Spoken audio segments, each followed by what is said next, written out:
પનીરને હું આવી રીતે કટ કરી લઉં છું। પનીર મેં ઘરે જ બનાવેલું છે। 3 કિલો દૂધમાંથી મેં પનીર બનાવ્યું હતું, તો પનીર આવી રીતના કટ કરી લીધું છે મેં। એક કઢાઈ લીધી છે, 1 ચમચા એટલું તેલ નાખવાનું છે। તેલને ગરમ થવા દેશું। તેલ ગરમ થઈ ગયું છે, ચપટી શાહી જીરું નાખું છું। 3-4 તમાલપત્ર છે, 3 મરચાં છે નાના વઘારવાળા, 4 નંગ લવિંગ છે, 2 ઇલાયચી છે લીલી, 1 કાળી ઇલાયચી છે, તજના ટુકડા છે 2-3, ખડા મસાલા, 1 નંગ મરચું અને ઝીણી સમારેલી ડુંગળી, અડધું શિમલા મરચું સમારેલું। ડુંગળી મરચાં સરસ મજાનું સાતળી લેવાનું છે।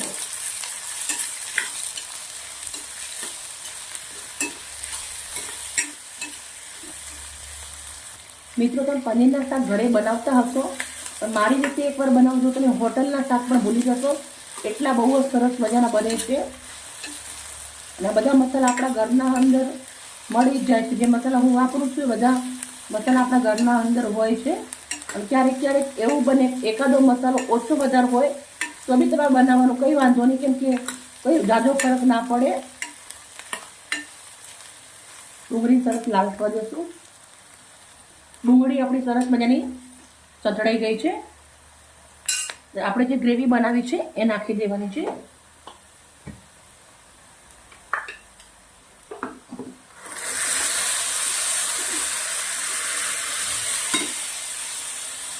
હવે સરસ મિક્સ કરી દઈશું।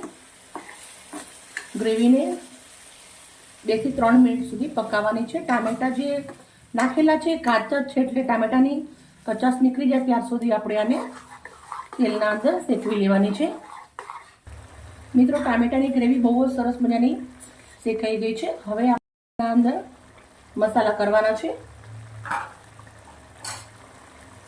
1 ચમચી લાલ મરચું નાખું છું, અડધી ચમચી કાશ્મીરી નાખું છું, અડધી ચમચી હળદર નાખું છું, 1 ચમચી મીઠું નાખું છું, 1 ચમચી ફ્રેશ ધાણા જીરું નાખું છું, 1 ચમચી એટલી કસૂરી મેથી હાથથી મચડી નાખવાની છે આપણે। પછી લીલા દાણા નાખવાના છે થોડા। હવે આપણે આને મસાલાને સરસ મિક્સ કરી દેવાનું છે। મસાલા નાખ્યા પછી 2 મિનિટ જેવું શેકાવા દેવાનું છે। મસાલા મસ્ત મજાના શેકાઈ ગયા છે, સુગંધ પણ બહુ જ સરસ મજાની આવે છે। હવે આપણે લાસ્ટમાં નાખવાનું છે પનીર। પનીર નાખ્યા પછી આપણે આને મિક્સ કરી દઈશું।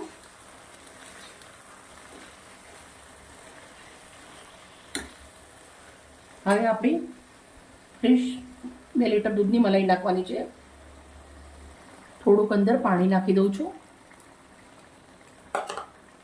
હવે આપણે સફેદ બટર આવે એ નાખવાનું છે। સફેદ બટર નાખું છું મોટી ચમચી ભરીને।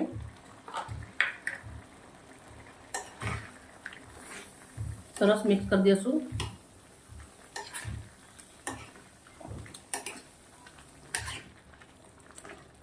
હવે આપણે આને મસ્ત 5 મિનિટ સુધી ધીમા તાપે પાકવા દેવાનું છે।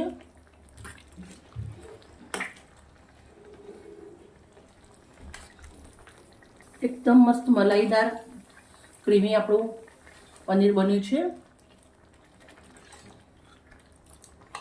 હવે આપણે અંદર અડધો લીંબુનો રસ નાખી દઉં છું। મિત્રો, આપણું શાક બની અને મસ્ત રેડી થઈ ગયું છે। ગેસને બંધ કરી દઉં છું અને પ્લેટના અંદર સર્વ કરું છું। બનાવ્યું તો ઘણું બધું છે, પણ આપણે 1 કાચની પ્લેટ લીધી છે, એના અંદર સર્વ કરું છું। પરાઠા જોડે ખાઓ યા રોટલી જોડે ખાઓ, ભાખરી જોડે, બધા જોડે સરસ લાગશે।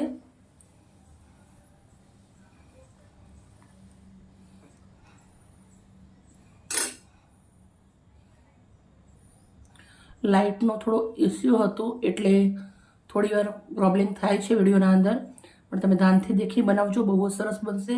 મિત્રો, મારી વિડીયો સારી લાગી હોય તો પ્લીઝ એક લાઇક કરજો। બાય બાય મિત્રો, કાલે આવી નવી રેસીપી સાથે। ગરમીની મોસમ છે, તમારે